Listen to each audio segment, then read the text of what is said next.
Put a little bit of the rub, nigga, I gotta be safe. Let's get some sports talk. We don't gloss over that part of it, right? The personality, the intangibles, all of that. So no one wants to be sitting here bringing up any of the negative stuff on the day that he's made the decision that I think all of us thought was the right one for him. But there were two overwhelming question marks, it would seem, about him.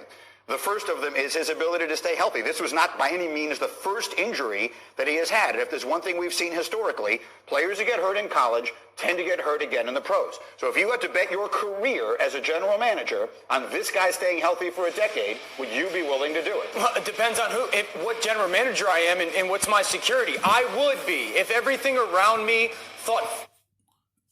I would too. Because Tua is a good quarterback to draft. I understand the injuries that he just had. I understand that. But just get him in a situation where he don't have to be on the field so early. Have to run out there. Put him in a system that's going to fit him. Then put him around a guy that's already starting so he can sit for a year. And the year after that, then start him. So you don't have to worry about him playing his rookie year.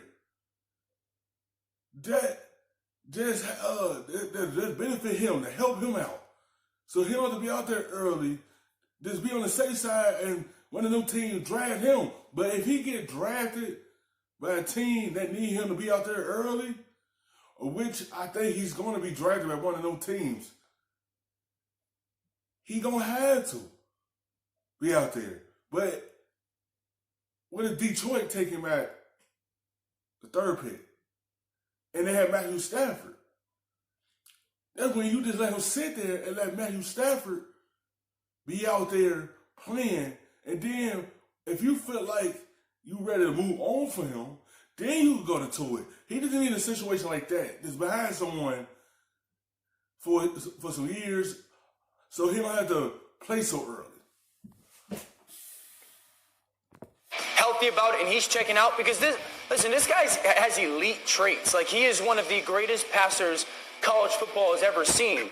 And because of the way that the CBA is kind of written out, it's not as much of a risk as it used to be when taking a quarterback somewhere in the first round. I don't think Tua's going to go number one, no. But Tua's going to be a top 12 pick. And someone is going to go trade up for Tua to redshirt him for the year. And I would not be shocked if the family comes into play. If his family navigates some moving parts somehow to get a team that they want Tua to go to that will handle Tua the right way to come up and draft him. I mean, general managers don't look that far out anymore. General managers... That's all it depends on. Who best can help him? Who not willing to be so in a rush to have him on the field? Who willing to take the time and let him redshirt in the NFL? What's the best situation for him so he don't have to put himself at risk of playing his rookie year and just be on the safe side and make sure that his hip is okay? Who willing to let him do that? Who willing to take that risk and just allow him to sit down and not have him in a situation where he had to be out there for day one?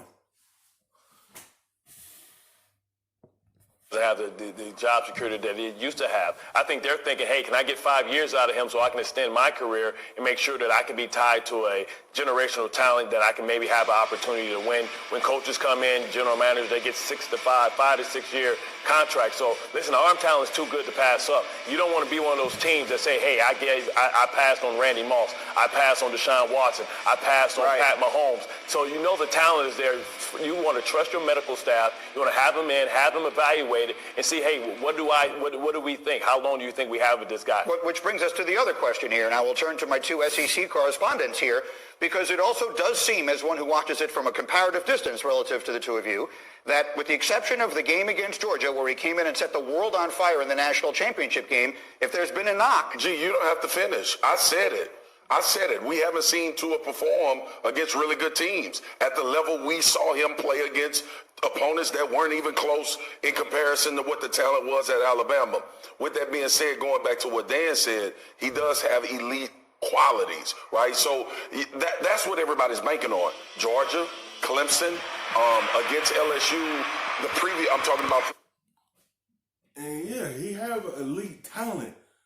That's why he still go in the top in the draft, because of his arm strength and the elites that he have, and that's what owners are banking on of drafting him that high, because they seen it. But you do have to see him against good competition. Alabama, they ain't playing no good competition like that until what? They get to the playoffs. That's when you see it. When they play them top teams, instead of playing those scrubs they play throughout the year on their schedule. That's how they schedule it. And that's why Marcus trying to just bank on, like, if he ready to play against that elite level. Previous years is when he threw his first touchdown against guys that you see on a week-in, week-out basis on Sunday. Here's my best comparison before I let it go.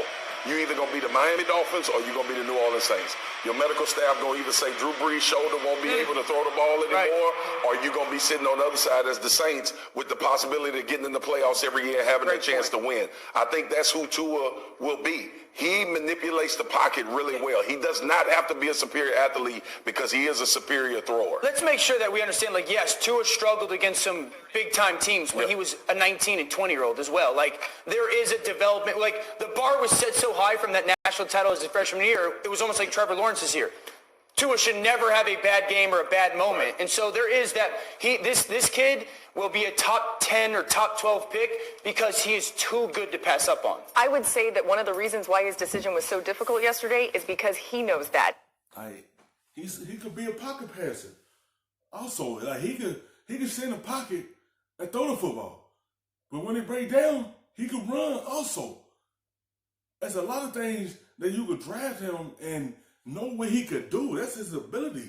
Like, he can sit back there and launch the football too. When it break down, he can run when the plays is break down if he need to. You can run a read option with him because he can run.